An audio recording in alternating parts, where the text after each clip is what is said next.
যাই বলেন বন্ধুরা, বেগুন দিয়ে কিন্তু ইলিশের কম্বিনেশনটা জাস্ট ফাটাফাটি। ইলিশ দিয়ে বেগুনের ঝোল কিন্তু অসাধারণ লাগে খেতে, গরম ভাতে একদম জমে যায়। নমস্কার বন্ধুরা, টেস্টি অ্যান্ড ওয়ান বাইট চ্যানেলে আপনাদের স্বাগত। বন্ধুরা কেমন আছেন? আশা করি আপনারা সকলেই ভালো আছেন। আজকের রেসিপি ইলিশ দিয়ে বেগুনের ঝোল। যে সকল বন্ধুরা ভিডিওটাকে দেখছেন তাদেরকে অনুরোধ রইল পুরো ভিডিওটা দেখার জন্য। আর নতুন বন্ধুদেরকে অনুরোধ রইল রেসিপিটা ভালো লাগলে লাইক, সাবস্ক্রাইব এবং শেয়ার করতে কিন্তু ভুলবেন না। এখানে আমি মাছটা নিয়েছি, ইলিশ মাছগুলোকে এখানে আমি কেটে নিয়েছি, নুন হলুদ মাখিয়ে নেব।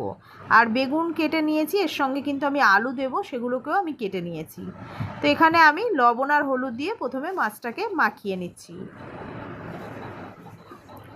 মাছের একটু তেলও রেখেছি, মাছের তেলটা খাওয়ার জন্য। আর এই মাথাটা ভেজে রেখে দেব, তবে 3 পিস মতোই মাছটা হলে আমাদের হয়ে যাবে।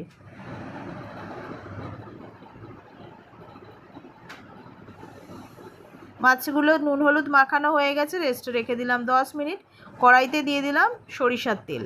তেল গরম হলে এক এক করে মাছগুলোকে দিয়ে দিলাম, দিয়ে উল্টে পাল্টে ভালো করে ভেজে নেব। খুব বেশি ডিপ ফ্রাই করবো না, তবে একটু লালচে লালচে করেই ভাজবো।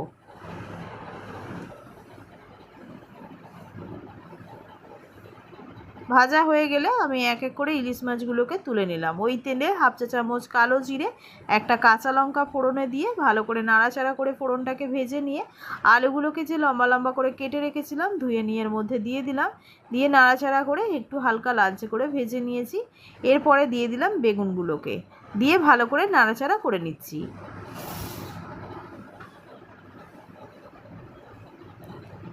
দিয়ে দিলাম স্বাদ অনুসারে লবণ, হাফ চা চামচ হলুদ গুঁড়ো দিয়ে ভালো করে নাড়াচাড়া করে বেগুন আর আলুগুলোকে আর একটু ভেজে নেব। তো ভাজা মোটামুটি হয়ে গেছে, পরিমাণ মতো জলটা অ্যাড করে দিলাম। দিয়ে ভালো করে নাড়াচাড়া করে নিয়ে দিয়ে দিলাম কাঁচা লঙ্কা চেরা কয়েকটা, দিয়ে নাড়াচাড়া করে নিয়ে ঢাকা দিয়ে দিলাম সিদ্ধ হওয়ার জন্য। ঢাকা খুলে দেখে নেব আলুগুলো সিদ্ধ হয়েছে কিনা। আলুগুলো একদম প্রপারলি কুক হয়ে গেছে, তবে কিন্তু বেগুনগুলো তো একদমই দ্রুত গলে গেছে। আর এরপরে দিয়ে দিলাম আমি মাছগুলোকে, দিয়ে নাড়াচাড়া করে নিয়ে ঢাকা দিয়ে দিয়েছিলাম। আরও খানিকক্ষণ ফুটিয়ে নিয়ে নামিয়ে নিলেই রেডি হয়ে যাবে ইলিশ দিয়ে বেগুনের ঝোল রেসিপি। গরম ভাতে একদম জমে যাবে। এইভাবে বাড়িতে একবার ট্রাই করে জানাবেন আপনাদের কেমন লাগলো। রেসিপিটা ভালো লাগলে লাইক, সাবস্ক্রাইব এবং শেয়ার করতে ভুলবেন না। কমেন্ট করে জানাবেন রেসিপিটা কেমন লাগলো। তার সঙ্গে বেল আইকনটা প্রেস করে দেবেন। বেল আইকনটা প্রেস করলে সবার আগে নোটিফিকেশান আপনাদের কাছে পৌঁছে যাবে আমি যে নিত্যদিন ভিডিওগুলো ছেড়ে থাকি। আমি আবারও একটা নতুন রেসিপি নিয়ে হাজির হব। ততক্ষণ আপনারা সুস্থ থাকবেন, নিজেদের খেয়াল রাখবেন। ধন্যবাদ বন্ধুরা।